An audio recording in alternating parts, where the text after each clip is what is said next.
Hi hello friends, welcome back to our channel. Hi చెప్పు దాక్షి. Hi అన్నదా. Hi. ఆమె తింటుంది అన్నం తినిపిస్తురా డైనింగ్ టేబుల్ మీదనే. ఇప్పుడే పని అయిపోయింది చూడండి. పని అంటే అవన్నీ పంపి పని అయిపోయింది. వర్షం పడుతుంది ఫ్రెండ్స్.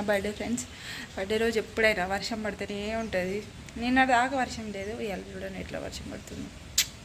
ఎప్పుడైనా ఎటైనా బయటికి వెళ్దామని అనుకున్నాం అనుకోండి, బర్త్డే రోజు వర్షంతో ఎటు రాదు. మళ్ళీ యాక్చువల్గానైతే ఈరోజు మళ్ళీ టెంపుల్ కూడా ఓనికి లేదు నాకు. ఈరోజు అంటే నాకు మంత్లీ సైకిల్ జరుగుతుందండి.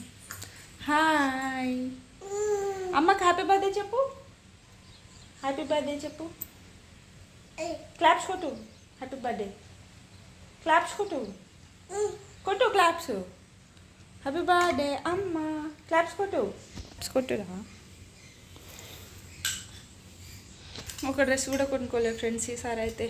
ఇంకేం హైబ్రోస్ తీపించుకోలేదు. ఒక డ్రెస్ కొనుక్కుందాం అనుకున్నా, అది కూడా కొనుక్కోలేదు. పన్నుది హాస్పిటల్ పోవాలన్నట్టు ఈరోజే. ఎంతసేపు అవుతుందో ఏమో, అన్ని మత్తు ఇంజక్షన్లు గుంజుతారు. 1 అవర్ అట్లా పడుతుంది అన్నట్టు ట్రీట్మెంట్ అయితే. చూడాలి ఎట్లా జరుగుతుందో ఏమో. ఇంకా ఇట్లా పని అయితే చేస్తున్నా, ఇంకా కాలేదు. ఇల్లు తూడాలి. ఊడ్చినాగానే తూడ్చి ఇంకా స్నానం అట్లా చేసుకొని హాస్పిటల్ పోవాలి ఫ్రెండ్స్. మార్నింగ్ వెళ్ళిపోయినాం అనుకోండి, అక్కడ వచ్చేసరికి 11-12 అయిపోతుంది. మళ్ళీ రిటర్న్ అయ్యేసరికి 12 ఇట్లా 1 కూడా అయ్యేది తెలియదు అన్నట్టు. చాలామంది ఉంటారు మార్నింగ్. సాయంత్రం అయితే కొంచెం తక్కువ మంది ఉంటారు. కానీ అందరు కూడా నాకు బర్త్డే విషయం చెప్తారు కదా, అందరు కూడా థ్యాంక్ యూ సో మచ్. ఈరోజు ఏం చేద్దామని అనుకున్నా, ఏం లేదు ఫ్రెండ్స్. అంతా నార్మల్ డే కంటే కూడా ఇంకా ఘోరంగా జరుగుతుంది. మా కూర్చో అయితే అమ్మమ్మ తినేస్తుంది ఇక్కడ. మామ తింటున్నావా? తిను మరి, తిను. స్పూనా తిను. కూర్చో. ఫ్రెష్ అప్ అయిపోయింది. వర్షం పడుతుంది వస్తుంది రోజంతా. ఇట్లానే రోజంతా ఏం చేస్తాం ఏందనేది ముందు షూట్ చేస్తా. చూడండి వీడియో మొత్తం అయితే చూసి లైక్ చేసి సబ్స్క్రైబ్ అయితే చేయండి మన ఛానల్ని. ఇక్కడ నేను కూడా ఫ్రెష్ అప్ అయిపోయినా. ఇంకా మా హస్బెండ్ని పూజ చేయమంటే చేస్తున్నారు. కుర్చీలకైతే కొంచెం సేపు టీవీలనైతే పాటలు పెట్టినుండే వింటా ఉంది అన్నట్టు. ఎందుకంటే హాస్పిటల్కి వెళ్ళాలి కదా. ఇప్పుడు ఇంట్లో పడుకోబెట్టినాం అనుకోండి, నేను లోపల ట్రీట్మెంట్కి వెళ్ళినప్పుడు మా హస్బెండ్ని బాగా ఇబ్బంది పెడుతుంది కదా అని చెప్పేసి పడుకోబెట్టలేదు. ఇక వన్స్ అక్కడ పోయినాక పడుకుంటే కొంచెం అంత సతాయించదు కదా. మనం ఉన్నది వేరే ఉంటుంది కదా ఫ్రెండ్స్. మన దగ్గర ఉంటారు పిల్లలు, కానీ వాళ్ళ దగ్గర ఎక్కువసేపు ఉండలేరు కదా. అందుకని చెప్పి ఇంకా ఇక్కడనైతే హాస్పిటల్కి అయితే వచ్చినాము. అసలు చాలామంది ఉండే. మేము పోయేసరికి చాలా లేటే అయింది ఫ్రెండ్స్. 11:30 12 దగ్గర 12 అయిపోయింది అనుకోండి.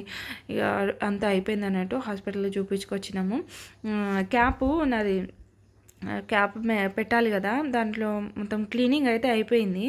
కాటన్ పెట్టి పైన సిమెంట్ పెడుతున్నారు అన్నట్టు. పైన సిమెంట్ పెడితే నాకు పెయిన్ వస్తుంది. సిమెంట్ పెట్టినాక కూడా పెయిన్ రాకపోతేనే మనకు క్యాప్ పెడతారట. వన్స్ లోపలంతా సిమెంట్ ఫిల్ చేసినాక పెయిన్ వస్తే దాన్ని తీయలేము. అందుకని చెప్పేసి ట్రీట్మెంట్ దానికోసమే జరుగుతుంది, వెయిటింగ్ అని చెప్పినారు. అయితే సిమెంట్ పెట్టినారు ఫ్రెండ్స్. లోపల అంటే హోల్లో కాటన్ పెట్టేసి పైన సిమెంట్ పెడితే ఆ సిమెంట్ ఒక్క పెయిన్ వచ్చుడు కాదు, ఘోరంగా పెయిన్ వస్తుంది. ఇంకా ఆ రోజు పెట్టించుకొచ్చినామా, అంటే బర్త్డే అయిపోయిన తెల్లారి పోయి తీపించుకొని వచ్చిన. నేనైతే అంత పెయిన్ వస్తుంది. దానివల్ల ఒక చెవంత పెయిన్ వస్తుంది, హెడ్ఏక్ వస్తుంది, అంత ఘోరంగా పెయిన్ వస్తుంది.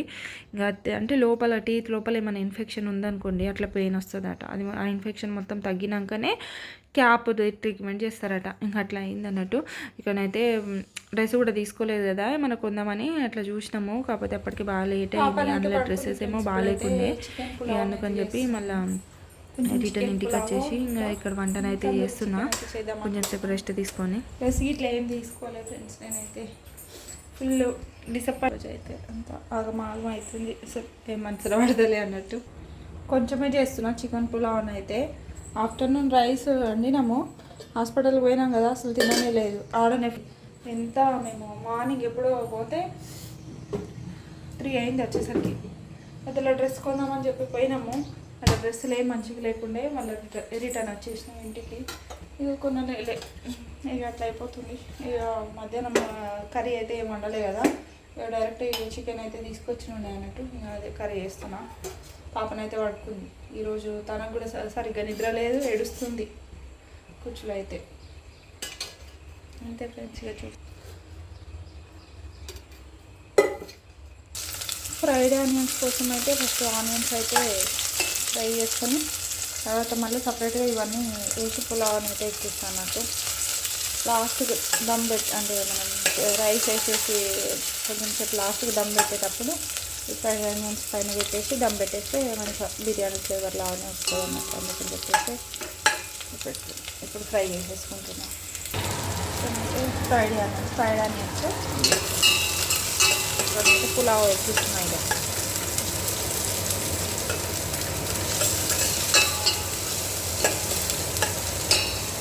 కొంచెం ఆనియన్స్ లైట్గా మగ్గినాక ఇవన్నీ వేసుకోవాలి. తర్వాత చికెన్ వేసేయాలి అన్నట్టు. చికెన్లోనే మ్యాక్సిమం అన్నీ వేసేసినా వెల్లుల్లి పేస్ట్ మాత్రం వేయాలి. దీంట్లో మళ్ళీ పచ్చివాసన వస్తుంది. నాకు ఎందుకు మ్యారినేషన్లో అల్లం వెల్లుల్లి పేస్ట్ నచ్చదు, పచ్చివాసన వస్తుంది. కాబట్టి ఇప్పుడు వేస్తాను సపరేట్గా.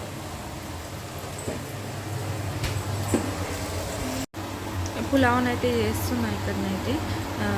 కొంచెం ఈజీగా అయిపోయేది. పులావ్ని అయితే తొందరగా అయిపోతుంది కదా అని బిర్యానీ చేద్దాం. ఒకసారి టమాటా లాస్ట్ టైం అప్పుడు వీడియో పెట్టినా చూడండి, అప్పుడు తిన్నానే మళ్ళీ తినలేదు. చేద్దామని బిర్యానీ చాలా టైం పడుతుంది కదా, అలా అది సపరేట్ రైస్ సపరేట్ బాయిల్ చేయాలి చికెన్ సపరేట్. ఇంకా కొంచెం క్వాంటిటీనే చేస్తున్నాం కాబట్టి సరే పులావ్ చేసేద్దామని చెప్పి చేస్తున్నాం ఇక్కడనైతే.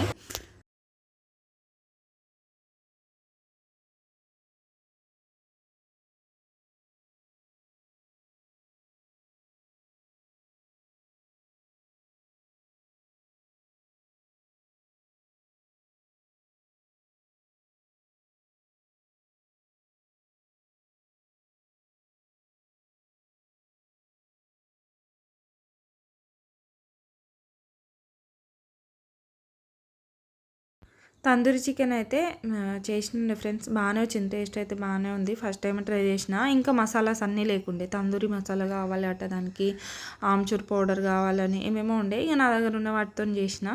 సరే మనమే కదా తినేది, ఏముంది ఎట్లుంటే ఏముంది అని చెప్పేసి తిన్నా. కాకపోతే మంచిగా వచ్చింది, టేస్ట్ అయితే బాగుంది అన్నట్టు. ఇక్కడ పులావ్ కూడా దమ్ పెట్టేస్తున్నాను నేనైతే. కొంచెం గాలి పోకుండా దాంట్లోనే ఉందనుకోండి మనకు మంచిగా బిర్యానీ ఫ్లేవర్ మళ్ళీ చికెన్కి రైస్కి అంతా మంచిగా అంటుతుంది, అంటే దమ్ పోతుంది కదా అని చెప్పేసి దానిపైన వెయిట్ అయితే పెట్టేస్తున్నా. తందూరి చికెన్ అయితే చాలా టైం పట్టింది నాకైతే. ఒక దగ్గర ఒక 40 minutes to 50 minutes పట్టింది అనుకోండి. ఎందుకంటే మంచిగా ఫ్రై చేసుకోవాలి కదా అవి లో ఫ్లేమ్లోనే. చికెన్ కూడా లోపల వరకు ఉడకాలి. అంత పైన ఉడికింది అనుకోండి తినబుద్ధి కాదు మనకు, మళ్ళీ అదంతా వేస్ట్ అవుతుంది. అందుకనే నిదానంగా ఉడకబెట్టిన అన్నట్టు. అక్కడ కుచ్చు కూడా లేచేసింది, పడుకుంది కదా లేచేసింది అన్నట్టు. ఇక తర్వాత అయాను మా హస్బెండ్ అయితే బయటికి వెళ్ళి ఉండే. అప్పుడు నా కోసం అయితే డ్రెస్ తీసుకొచ్చిండ్రు. అప్పుడు మార్నింగ్ పోయినప్పుడు డ్రెస్ తీసుకోలే అని చెప్పిన కదా, నచ్చలేదని. వీళ్ళు ఎప్పుడో పోయిండ్రు, నేను వంట స్టార్ట్ చేయకముందే పోయిండ్రు. వంట అంతా అయిపోయింది, అప్పటి వరకు వస్తలేరు ఏంది అని అనుకున్నా. కాకపోతే డ్రెస్ తీసుకొని వచ్చిర్రు. డ్రెస్ కేకు అన్నీ తీసుకొని వచ్చేసరికి లేట్ అయిందట. ఇక అనుకుంటుండే ఏదన్నా తీసుకొస్తాడా తీసుకురారా అని చెప్పేసి. మా హస్బెండ్ కొంచెం బాగా ఎట్లా అంటే అన్నీ చెప్పాలి ఫ్రెండ్స్, అట్లా సర్ప్రైజ్ ఇవ్వాలి అట్లా ఇట్లా అని ఏముండదు అన్నట్టు. అంటే ఇంట్లో సిచ్యువేషన్ తెలుసు కదా, దాన్ని బట్టి మూవ్ ఆన్ అయిపోవాలి అన్నట్టు ఉంటారు. కాకపోతే ఇట్లా సర్ప్రైజ్ ఇవ్వాలి, ఇట్లా చేయాలి అట్లా చేయాలని అట్లాంటి మెంటాలిటీస్ ఉన్న వాళ్ళు కూడా ఉంటారు కదా కొందరు. మా హస్బెండ్ అయితే ఆ టైప్ కాదన్నట్టు. ఇంకా బర్త్డే విశేషే అనంగా అంటే ఇన్ని సంవత్సరాల నుంచి చెప్పవా అంటే చెప్పాలి చేయాలి అని చెప్పేసి ఇంకా చెప్పంగా ఇట్లా చెప్తారు. కొందరు అట్లనే ఉంటారు కదా. ఇంకా మనమే తెలుసుకోవాలి, వాళ్ళని కూడా ఏం ఫోర్స్ చేస్తాం చెప్పండి, ఎవరి ఇష్టం వాళ్ళది. ఎండ్ ఆఫ్ ద డే మనం ఎట్లున్నాము. ఇంకా నేను ఏమనుకుంటా అంటే ఇక ఇట్లా అంటే రోజంతా ఏం బాగాలేదు, హాస్పిటల్కి వెళ్ళినాము అది ఇది అని చెప్పి అట్లా అవుతూ ఉండే కదా, డిసప్పాయింట్ కాకుండా సరే ఈరోజు ఇట్లుంది అని చెప్పి దాన్ని టేక్ ఇట్ ఈజీగా తీసుకోవాలి.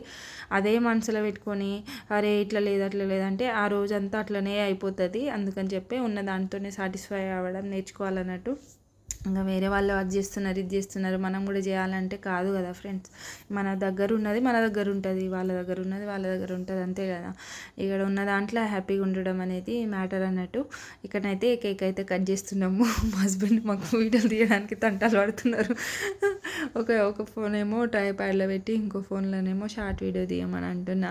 నిజానికి నేను ఒక్క ఫోటో దిగలే ఫ్రెండ్స్, సింగిల్ ఫోటో ఒక్కటి కూడా దిగలే అన్నట్టు. ఇక్కడ కేకు అయాన్ అయితే తెచ్చినప్పటి నుంచి మాది బిహైండ్ ది సీన్స్ ఎవరైనా తీస్తే మంచిగా ఉండు ఫ్రెండ్స్. ఎందుకంటే పిల్లలు ఒక సైడ్ గోల గోల చేస్తూ ఉంటారు, వీడియో అంటే కెమెరా ముందు మంచిగానే ఉంటారు, కాకపోతే దాని ముందు ఏడుస్తారు చేస్తారు. అయాన్ అయితే ఊకే సతాయిస్తుండే. ఈ మధ్యలో అయితే ఏదైనా ఇయ్యకపోతే ఏడిపోయి, ఏమైనా చెప్తే ఏడిపోయి, ప్రతిదానికి ఏడిపోయి ఉంటుంది వాళ్ళైతే.